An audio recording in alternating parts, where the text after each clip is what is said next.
noite, Vininhos! Que bom que você chegou até aqui, parabéns! Hoje nós daremos continuidade ao capítulo 2. Você está preparado? Você lembra o que a gente já estudou na aula passada? Isso mesmo. Falamos um pouquinho sobre as canções e a similaridade que essas músicas têm com os poemas. E nesse mesmo capítulo a gente vai aprender também um pouquinho sobre a lista de regras de convivência. Tia Ju, e agora? Será que essas regras funcionam só em casa? Na casa dos outros? Na escola? Mas peraí, na escola a gente não pode estar, né, Tia Ju? Então, nós vamos começar a pensar sobre essa lista de regras de convivência nos mais variados lugares e assim, você que está do lado daí vai começar a refletir e fazer a associação desse conhecimento. Não vai esquecer mais o que são essas listas de regras de convivência.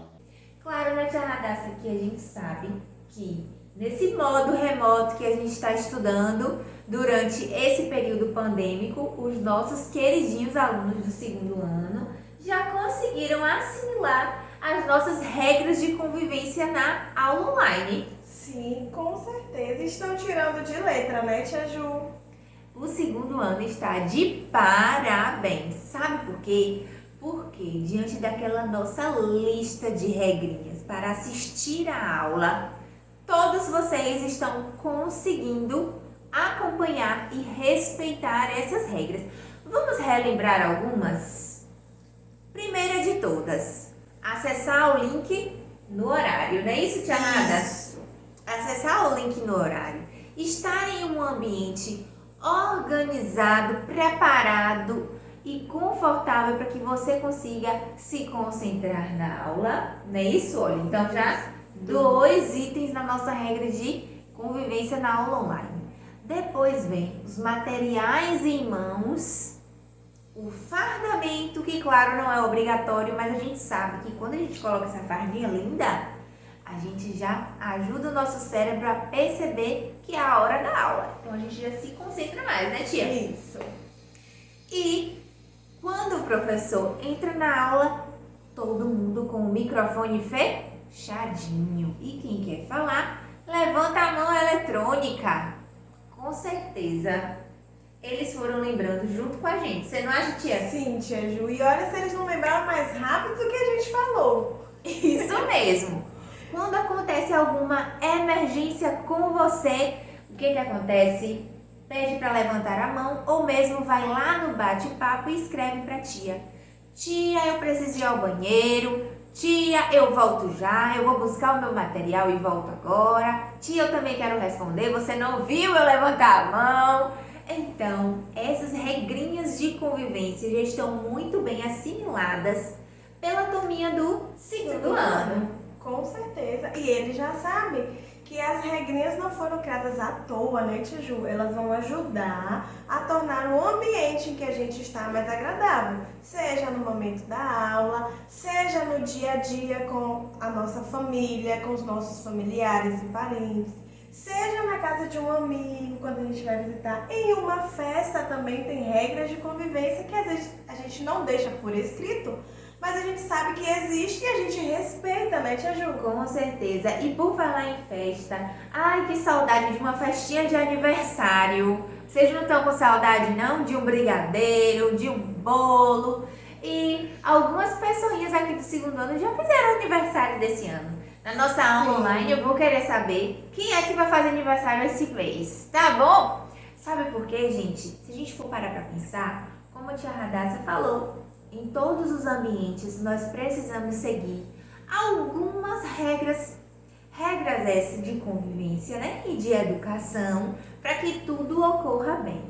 Então, por exemplo, nesse período pandêmico nós sabemos que podemos e não podemos sair. Mas vai que é necessário que nosso papai, nossa mamãe vá até o supermercado e não pode deixar você sozinho em casa. Então acaba que a sua mãe ou seu pai leva você ao supermercado. Chegando lá, há uma regra, né? Tem uma pessoa na porta que vai aferir a sua temperatura, vai pedir para você passar o álcool gel na mão, você só vai poder entrar com uma máscara, não pode tirar essa máscara, só pode tocar no item que você vai comprar, que você vai colocar no seu carrinho, não é isso? Colocou tudo no carrinho, passa para realizar o pagamento, realizou o pagamento, vai para casa. Chegando em casa, o que acontece? Precisa higienizar essas compras. Então, olha quantas regrinhas. Essas regrinhas não são à toa. São para o quê? O nosso bem-estar e o bem-estar do próximo, do outro, não é isso? Então, respeitando essas regrinhas, a gente consegue realizar a nossa compra e a gente respeita o outro também, evitando que a gente se contamine com o vírus. Então, mais um exemplo de lista de regra de convivência. E se for te arradaça um dia, que é uma festinha de aniversário, lá na casa de um coleguinha, também há algumas regras a seguir. Com certeza, tia Ju, e a gente não pode abandonar a máscara, com exceção do momento em que a gente for comer ou beber. Fora isso, máscaras e novamente, sempre higienizando as mãos, seja com o uso do álcool em gel, seja lavando, né, com água e sabão. Isso. Tendo cuidado de higienizar também os sapatos quando chega na entrada. Com certeza. Evitando, né, manuseio com todos os outros objetos disponíveis ali. Isso. E sendo período pandêmico ou não, vai que você vai participar de uma festinha de aniversário. Estarão lá 5 coleguinhas. Sua mamãe autorizou que você chamasse 5 coleguinhas, por exemplo, para sua festa de aniversário. Mas esses 5 coleguinhas também vão ter que se apresentar bem na sua casa. Chegar comportado, não falar alto, não comer o docinho sem autorização, não mexer no bolinho de aniversário sem autorização. Se tiver um pula-pula, é um por vez, tem que respeitar. Então, em todos os ambientes, nós temos regras a seguir. Algumas a gente já executa, né, tia Ju, sem precisar estar escrito. A gente já interiorizou. Faz parte da norma de boa convivência, né? Isso aí. Do bom comportamento. Assim as pessoas se tornam mais agradáveis e o momento se torna ainda mais especial, né, tia Ju? Com certeza. Mas pensando nesses momentos todos que a gente vive e convive e já assimilou as regras, porque o segundo ano, pensa bem, só tem crianças super educadas, então todo mundo já tem essas regras bem assimiladinhas na cabeça. Mas vai que a gente precisa escrever em algum momento algumas regras, é por isso que a gente chama de lista. Então, nessa lista, a regra vai vir uma abaixo da outra. A primeira regra na primeira linha.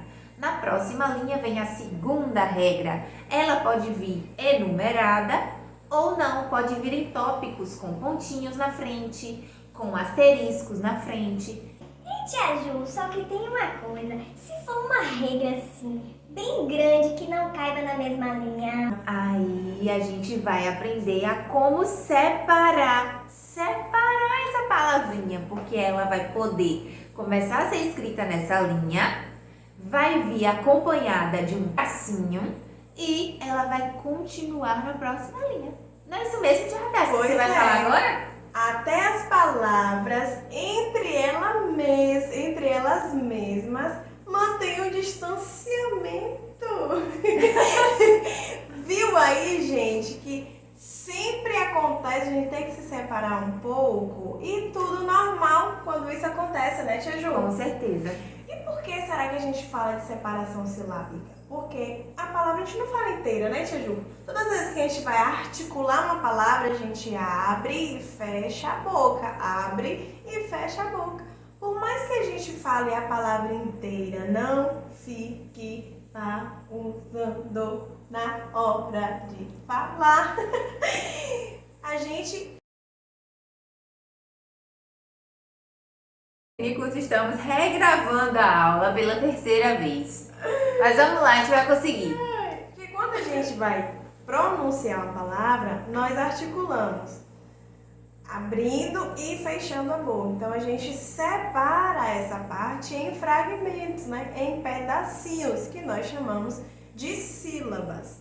Então todas as vezes que a gente fala, por maior ou por menor que sejam as palavras, elas podem apresentar sílabas. Algumas vão ter só uma sílaba, ou 2, 3, 4 e por aí vai. Podem ter até palavras de 100 sílabas.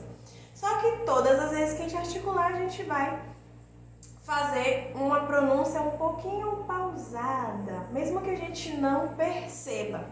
E uma outra curiosidade é que quando a gente faz essa pronúncia das palavras, nunca vai existir na nossa língua uma sílaba que tenha uma consoante sozinha lá.